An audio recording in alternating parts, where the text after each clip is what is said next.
Hey everybody, welcome back to another video. Today we have a lot to talk about in multiple different regions. Let's start off with the south and the most intense direction by Robotine. There's been reports of Ukraine taking control of a massive Russian fortification north of Novopokrovka. This is a really dense, intrinsic, and for lack of a better word, thick fortification. This is a reminder for editing me to put a picture on screen because he's lazy and I hate him. These fortifications were the main things preventing Ukraine from advancing south of Robotine, which led to them advancing in the direction of Verbove in between Novopokrovka and Verbove in the lower fields in the area. The good thing is, advancing down this way into Novopokrovka maintains the high ground and allows them to get the heights in the region. Having the heights here will allow them to advance in the lowlands even more successfully, potentially in the direction of Verbove. The second line of Russian defense goes between Ilchenkove and Solodkobalka, which means that if Ukraine can gain enough momentum to go through these, there won't be any fortifications until they reach Tokmak. This would be great because Tokmak is the main supply hub for the whole region of this front, which will probably lead to even more collapses if it's taken. And then from there, the next goal is Melitopol. I feel like I've said that in the past like 20 videos I've made. We're gonna have to wait to see official confirmation to see if this is true, but if it is, this could lead to more advances in this region in the future. The next area I want to talk about is Bakhmut because there's been a lot of movement here over the past couple days, but I haven't covered it until now. The freshest thing is that Ukraine has moved into, alright, this is a little confusing. The area right here where the blue arrow is pointing into is the area that Ukraine has liberated and moved into and established a presence in. And the area between these two lines right here is a gray zone where neither side has a permanent presence. The Ukrainians have a completely dominant hill right here which allows them to shell and see all the Russians in this area, while the Russians also have strong artillery dugouts along this area to fire at the Ukrainians if they move in here. Ukraine finally moving into Klishchivka is a great sign because it means that a lot of the Russian artillery dugouts on this side have been destroyed. Another thing that reveals this as well is that Ukraine down south above Kurdyumivka has broken the Russian defense line along the railway.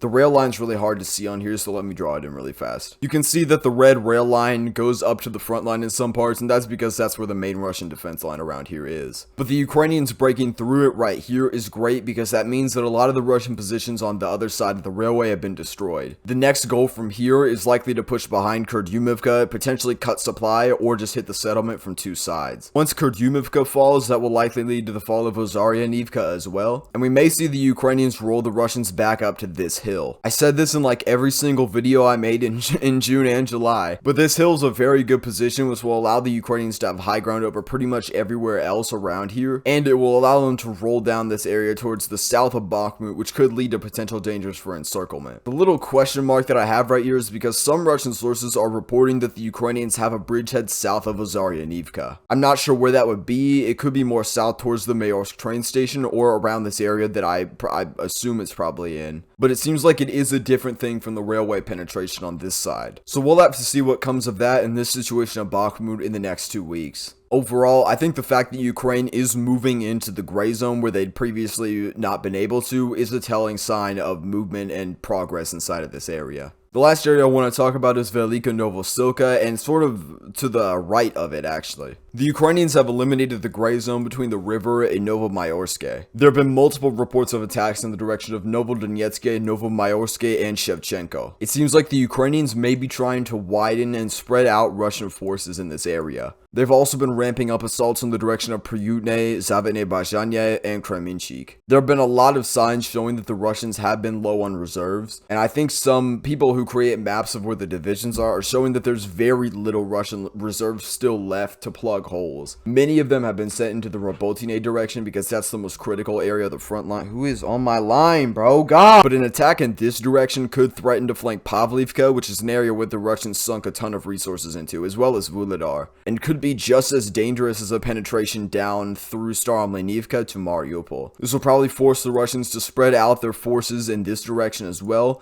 which could just lead to an easier breakthrough in the Staromlynivka direction. And that's what I got today for you guys. See you later.